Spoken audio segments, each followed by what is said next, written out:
What's going on, ladies and gentlemen? My name is Big Fry. I want to talk to you guys about something today. So if you're new to the channel, please hit that subscribe button below. The gameplay in the background is Squad. Obviously, I've been playing it pretty much every day I can. This is a great tactical shooter. It's currently in pre-alpha.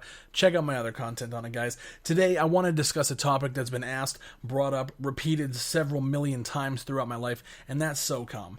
More specifically, is the franchise dead in the eyes of those in charge at PlayStation and Sony? Which is a really big question, and I know a lot of the people in this SOCOM community have been wondering that for years. I want to get into it. Okay, so for those who have been following my Twitter, my YouTube, you guys know that myself, along with a few others, have started a campaign to push for a SOCOM remastered. We see everything else getting remasters, yet SOCOM is left off the list year after year after year. SOCOM, a franchise that has sold over 10 million units worldwide back on the PS2 alone. Over 2 million units on the PS3 and close to 3 million on the PSP. And although those numbers don't stack up to games like God of War, I'll admit that, they do stack up to games like Grim Fandango, who sold an approximate anywhere between 100k and 500k. Hell, even games like the original Killzone, which sold less than 1 million. But it got a remaster in a collection.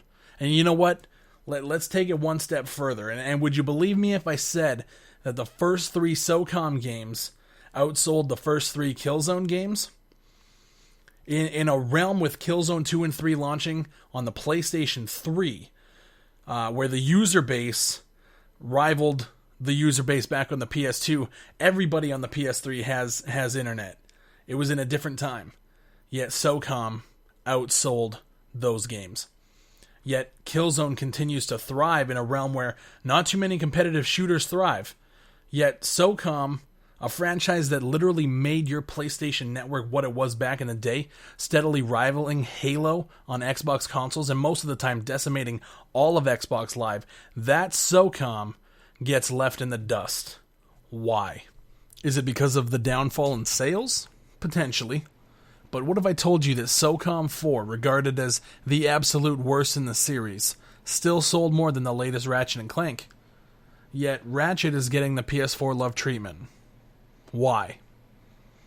It can't be sales, right? Is it the fact that PlayStation's moving away from the shooter craze? Because honestly, I have heard people use that justification.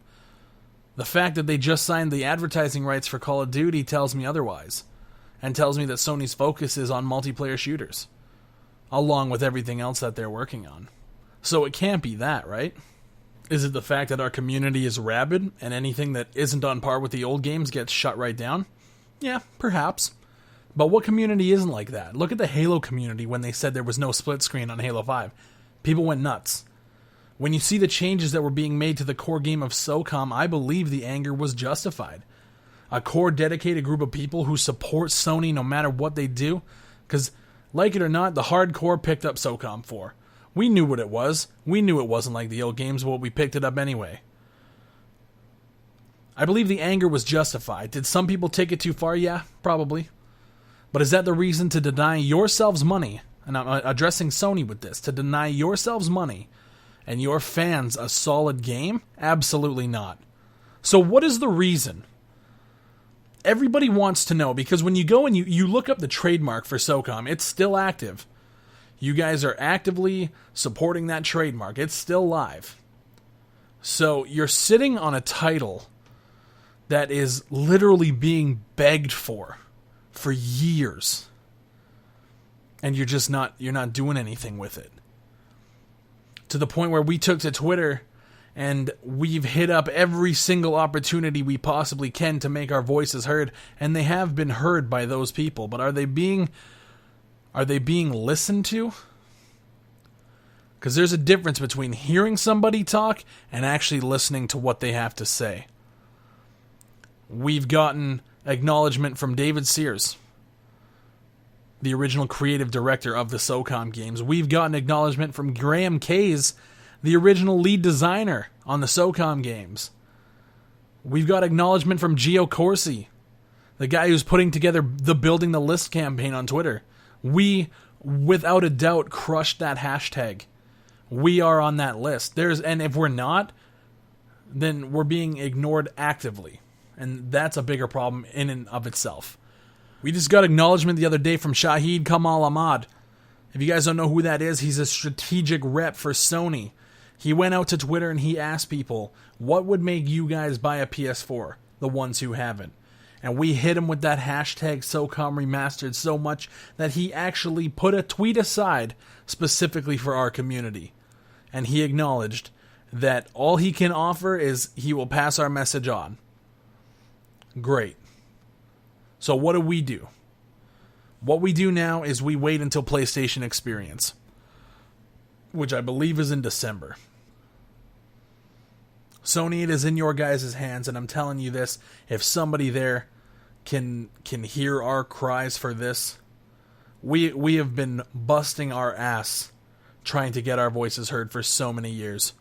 And we feel like we're being shunned, and we don't know the answers. We don't know the answers as to why we're being actively ignored by Sony, by PlayStation, and whoever else is involved. When we see games getting kickstarted because of an advertising push like Shenmue from Sony, and we see that when we dig a little deeper, Shenmue sold like shit back in the day. It was a commercial fucking flop. But it's getting a third game, and Sony's backing it. That's what's crazy to me, because there was no other game like it. And to this day, there still isn't. To the point that people would rather play on buggy land tunnels on X-Link to get their fix for a game that we haven't had in so many years, and it's getting frustrating. Especially now that we put ourselves in this position where we're running the Twitter. People are hitting us up, asking us what the progress is like, and we just have to tell them we don't know. We have to wait. And people are getting tired of waiting. So Sony, I ask you guys, if the franchise is dead, kill it. Don't leave us sitting there with bullets in our knees, bleeding out, and living a slow, painful death. Just kill it. If you guys aren't going to make another SOCOM game for reasons A, B, and C, then let us know. Because quite frankly, I'm sick and fucking tired of sitting in limbo, waiting for something to happen or not happen. It's starting to really irritate me. Let me know in the comments, guys. SOCOM fans, I know you guys are all out here watching. I figured I'd make a video addressing some things that are just starting to get on my fucking nerves. Let me know what you guys think below. Hit me up on Twitter at BigFryTV. You guys can follow me on Twitch, twitch.tv/BigFryTV. You guys know where it is. You guys know how to find me. Let them know. If you guys haven't tweeted out to Shahid, let them know. Don't spam the guys. Just let them know. Let them know that we're still here waiting. I'll catch you guys in the next one.